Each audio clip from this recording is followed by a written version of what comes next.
ভগবান কৃষ্ণ গীতায় কি বলছে? পত্তম পুষ্পম ফলম তয়ম যমে ভক্তা প্রয়চ্ছতি। পাতা পুষ্প ফল জল, কেউ যদি আমাকে ভক্তি ভরে যায় তাহলে আমি সেটা গ্রহণ করি।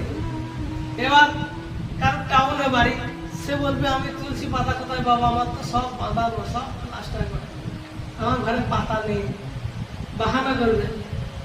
পুষ্প যদি বলা হয় তাহলে একটু পুষ্পই ভগবানের চরণে দিন। কি বলছেন প্রভু, অত দাম, পুষ্প কি করে কিনবো? আষাঢ় শ্রাবণ মাসে আমি একটা ছোট গেঁদার চেন কিনতে যাচ্ছি, 80 টাকা 90 টাকা দাম। ভগবানকে পুষ্প কি করে দেবো? আমি গরিব মানুষ, ঠিক না?